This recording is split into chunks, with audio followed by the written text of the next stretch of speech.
भदोही की आवाज, जनता का विश्वास, आकाश भूमि न्यूज, राष्ट्रीय समाचार पत्र व वेब न्यूज चैनल।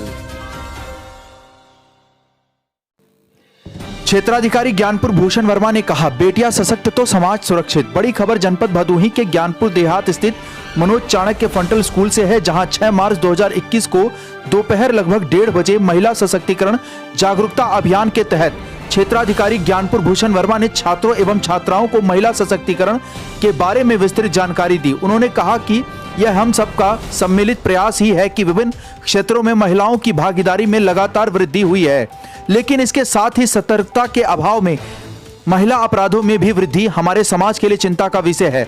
इस तरह के अपराध पर तभी रोक लगाई जा सकती है जब हम जागरूक हों। महिलाओं के साथ बढ़ते अपराध का कारण जागरूकता में कमी व अपने साथ हो रहे अपराध का विरोध न करना भी है।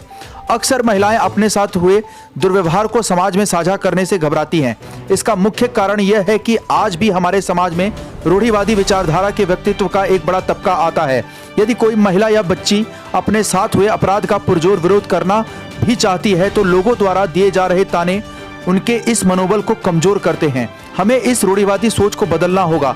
अपराध करने वाले से बड़ा दोष अपराध सहने वाले का होता है। इसके साथ ही उन्होंने यह भी कहा कि बढ़ती उम्र के बच्चे जिज्ञासु होते हैं। ऐसे में यदि माता पिता व गुरुजनों द्वारा किशोरावस्था में बच्चों को सही जानकारी न दी गई तो वे अपने आसपास होने वाली घटनाओं, व्यवहारों व चरित्र चित्रण को धारण करना शुरू कर देते हैं। ऐसे में यदि उनके आसपास हो रही घटनाएं मानवता से परे हों तो भी वे उन्हें सीखना शुरू कर देते हैं। ऐसा इसलिए होता है क्योंकि उन्हें सही गलत का फर्क मालूम नहीं होता। इसके साथ ही क्षेत्राधिकारी भूषण वर्मा ने कहा कि माता पिता किशोरावस्था में अपने बच्चों का मार्गदर्शन करें और उन्हें बर्बाद होने से बचाएं।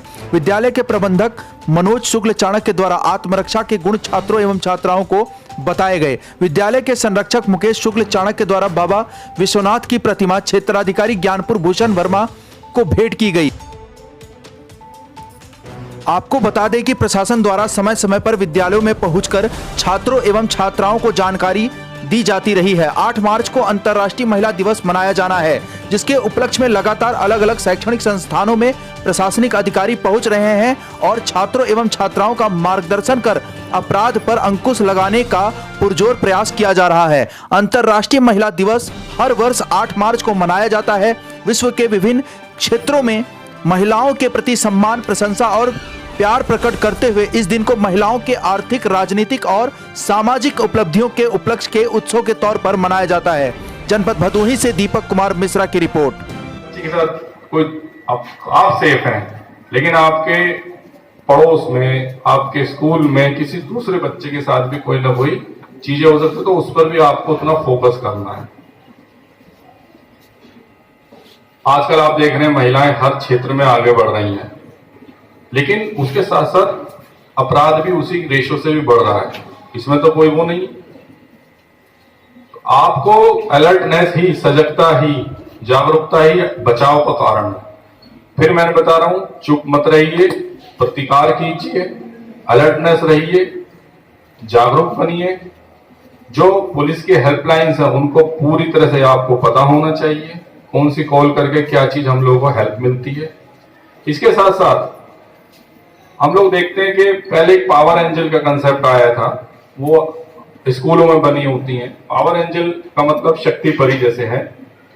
उस पावर एंजल में एक लड़की होती है, स्कूल में अपना वो काम करती है। जो समस्याएं होती हैं स्कूल स्तर पर किसी दूसरी बच्ची के साथ, वो उसके साथ में शेयर करती है, समिति बनती है। स्कूल के मेंबर्स, प्रिंसिपल्स, टीचर्स, हम लोग उसके मेंबर्स होते हैं। तो इस सब चीजों को भी आपको पता होना चाहिए।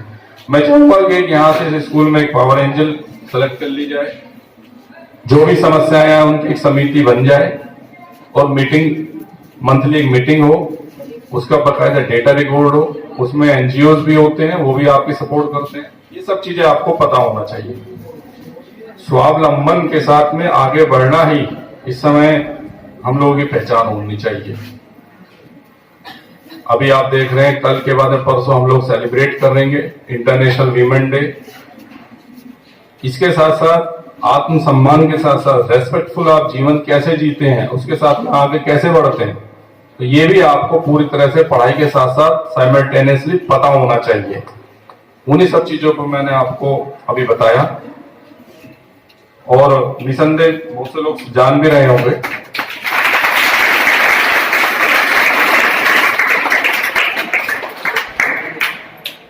इस स्कूल को मैं अपना मानता हूं, मेरा यहां से हार्टली कनेक्शन है। मैं ये नहीं मानता कि दूसरा स्कूल है, अपने स्कूल अपने परिवार के बीच बैठा हूं।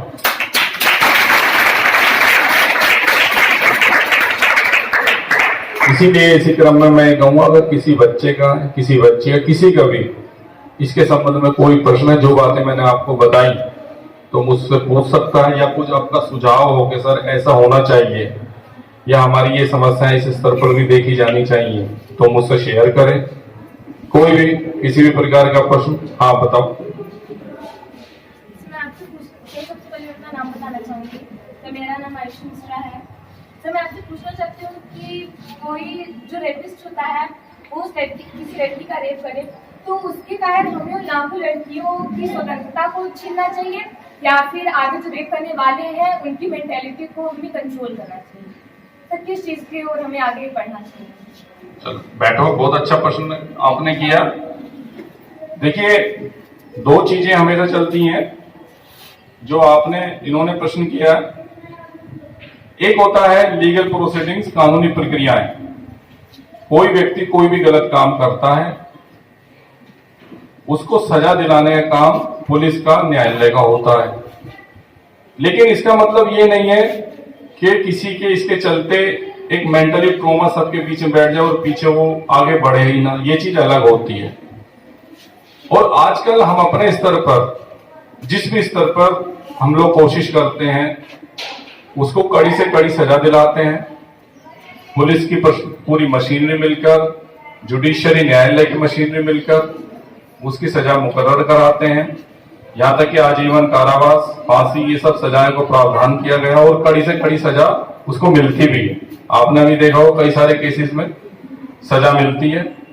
लेकिन इसके साथ साथ जो उसकी मेंटली ट्रॉमा से वो बच्चा गुजरता है, वो बच्ची गुजरती है, उसका काम समाज की मुख्य धारा में बढ़ाने का भी हम लोगों को अपना बनना चाहिए, बनता है। तो मैं ये कहूंगा कि दोनों तरफ से हम लोगों का प्रयास होना चाहिए। हम लोगों का पुलिस मशीनरी, जुडिशरी मशीनरी सजा दिलाया जाए, ताकि एक नजीर, एक एग्जाम्पल सोसाइटी के सामने बने। और वो इस सब चीजों को, वो इन सब चीजों के साथ कोई रिपीटेशन हो ही ना।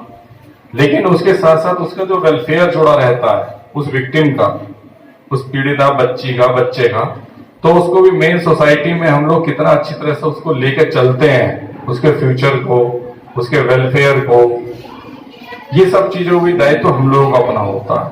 तो ये दोनों ही चीजों में, जो आपने प्रश्न है, दोनों ही चीजों में हम लोगों की रिस्पॉन्सिबिलिटी होती है, मैं ये कहना चाहूंगा। और कोई प्रश्न? सर, जो रेप करता है उस रेपिस्ट को हम डायरेक्ट फांसी क्यों नहीं दे सकते?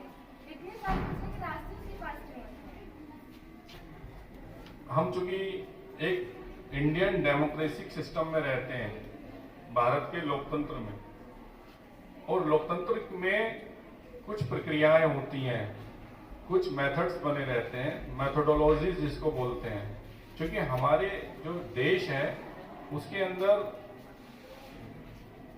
संवैधानिक प्रक्रियाओं का इस तरह से गुत्था लगा रहता है, ढांचा लगा रहता है कि वो प्रक्रियाओं से गुजरना पड़ता है। एकदम किसी चीज को पाकर ये कर देना, जब तक कि उसके पूरी तरह से हम लोग सबूत ना जुटा लें, पूरी तरह से एविडेंस ना कलेक्ट कर ले कि उसने ये काम वास्तव में, भले ठीक है हम ये मान रहे हैं कि उसने ये काम किया है, लेकिन उस पर जैसे संबंधित धाराओं में अभियोग पंजीकृत किया जाए, इन्वेस्टिगेशन प्रॉपर हो, उसके सारे के सारे सबूत कलेक्ट किए जाएं, एविडेंस कलेक्ट की जाए, प्रोसीडिंग्स, कानूनी प्रक्रियाएं जितनी भी हैं उसको वहां जाकर सारी गवाही पूरी हो, तब जाकर उसकी सजाएं पूरी तरह से होती हैं। अब आप देख भी रहे हैं जुडिशरी कितनी तेज, इसके लिए जो आपने कहा हम लोगों का महिलाओं से संबंधित जो न्यायालय, वो त्वरित न्यायालय, फास्ट ट्रैक कोर्ट्स में चलते हैं। वो टाइम चला गया कि 2 साल में 4 साल में डेट नहीं। अब सारे के सारे इस संबंध में अभियोग जो पंजीकृत किए जाते हैं न्यायालय स्तर पर 4 से 6 महीने में डिसीजन हो जाते हैं फटाफट। उनको एफटीसीज बोलते हैं। स्पेशल कोर्ट्स बनती हैं, स्पेशल पैरवी होती है, स्पेशल डेट्स लगती हैं, गवाही पूरी होती है, एविडेंस जो कलेक्ट कर लिए जाते हैं उनकी बार बार उनको पेश किया जाता है।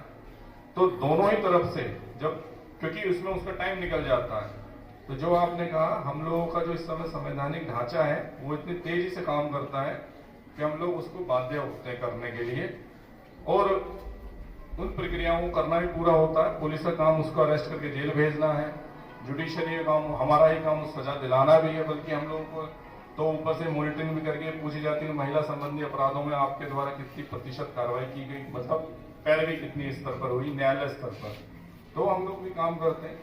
तो एक ये प्रक्रिया है, उसको जरूर फॉलो किया जाता है। आप जैसे भी चाहे वैसे पूछिए, लेकिन पूछिए अपने। लाल बटन दबाकर चैनल को सब्सक्राइब करें तथा घंटी का बटन अवश्य दबाएं ताकि सभी वीडियो की जानकारी आपको मिलती रहे। आप अपने आसपास होने वाली घटनाओं की जानकारी हमें नीचे लिखे नंबरों पर दे सकते हैं। आप हमें ईमेल भी कर सकते हैं।